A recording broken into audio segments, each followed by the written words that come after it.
Hello everyone, welcome to my channel maths vibe. So आज हम discuss करेंगे 7 June 2023 का पार्ट बी का ओडी का क्वेश्चन है। क्वेश्चन आईडी है 704042। Suppose x t be the solution of following initial value problem in R2. x dot is equals to ax, x of 0 is equals to x naught, where a is equals to a हमें 2 cross 2 की matrix दी गई है, entries हैं 5 4 1 2। Which of the following statement is true.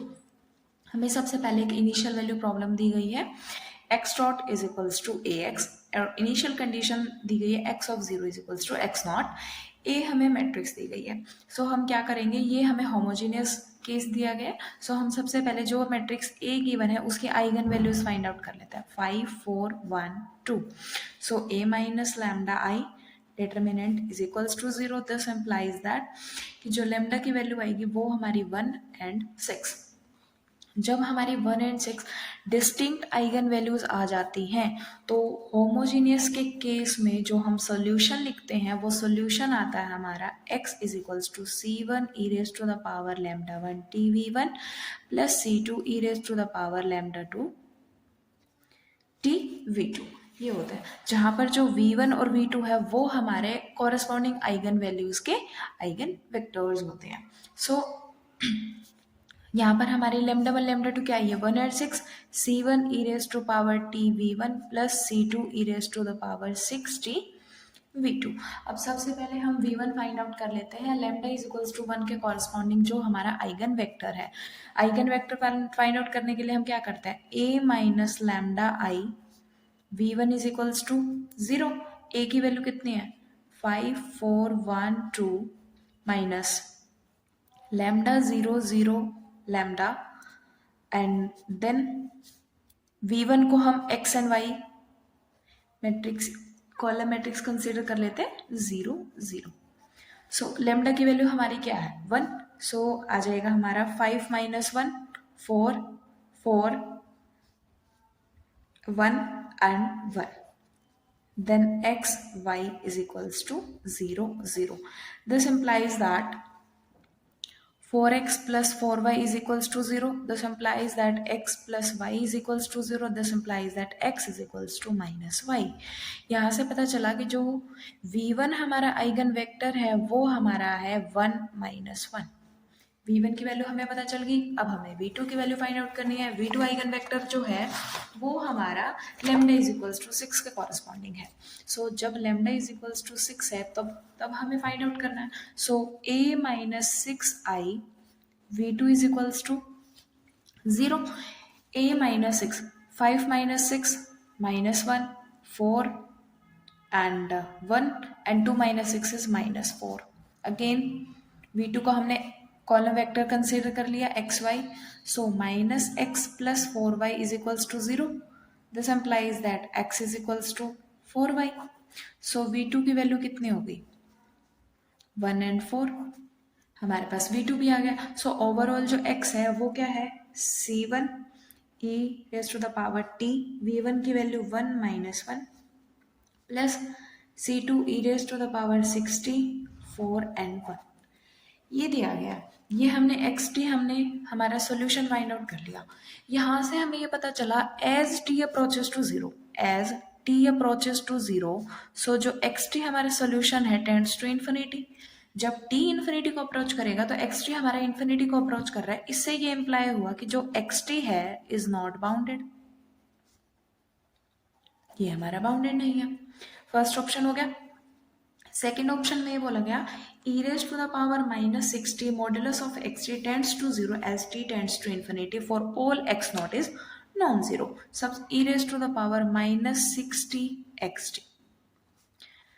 सो क्या हो जाएगा c1 e raise to the power minus 5t 1 minus 1 plus c2 4 and 1।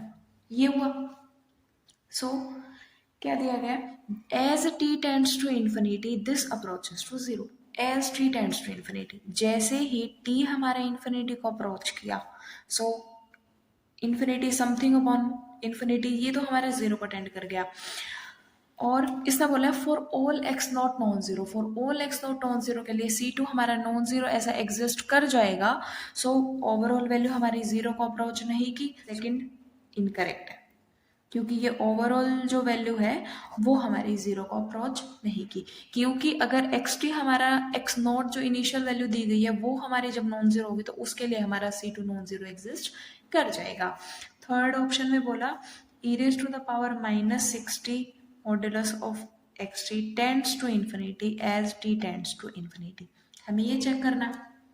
So A raise to the power minus t, तो ये यहाँ से हम निकाला, सो क्या आ जाएगा C1 1 minus 1 plus C2 e raise to the power 5t and 4 and 1। ठीक है, इसे मतलब कि ये जो है ओवरऑल इन्फिनिटी को हमारा अप्रोच करेगा।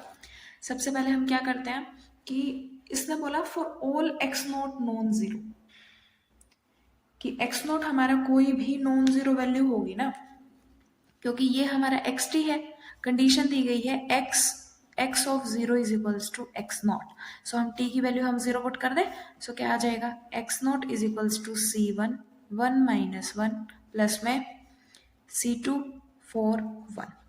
सो अगर एक्स नॉट हमारा नॉन जीरो हुआ सो हम C1 C2 की वैल्यू फाइंड आउट कर सकते हैं। सो अगर हम एक्स नॉट को कंसिडर कर लें 1 minus 1, so C1 plus 4C2 and minus C1 plus C2। So यहाँ से क्या आ जाएगा हमारे पास C1 plus 4C2 is equals to 1 and minus C1 plus C2 is equals to minus 1। This implies that 5C2 is equals to 0, that is C2 is equals to 0। C2 हमारा 0 हो गया, सो C1 की वैल्यू कितनी आ गई 1। जब C2 की value हमारी 0 हो गई सो xt कितना आ गया हमारा फाइनाइट एग्जिस्ट कर गया, क्योंकि C1 की वैल्यू 1 एग्जिस्ट कर रही है, सो xt हमारा फाइनाइट एग्जिस्ट कर गया। बट फोर्थ ऑप्शन में बोला कि ये जो वैल्यू है ये हमारी इन्फिनिटी को टेंड करेगी, बट नहीं हमारी फाइनाइट वैल्यू आ रही है। बट ऑप्शन में ये भी बोला गया कि ये इन्फिनिटी को टेंड करेगी for all x not non zero, but हमारे पास एक ऐसा x not non zero exist कर गया जिसके लिए वैल्यू हमारे इन्फिनिटी को अप्रोच नहीं कर रही, फाइनाइट को अप्रोच कर रही है। सो थर्ड ऑप्शन भी हमारा डिस्कार्ड।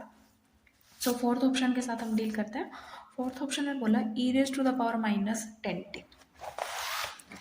सो फोर्थ में क्या है e raise to the power minus 10t xt।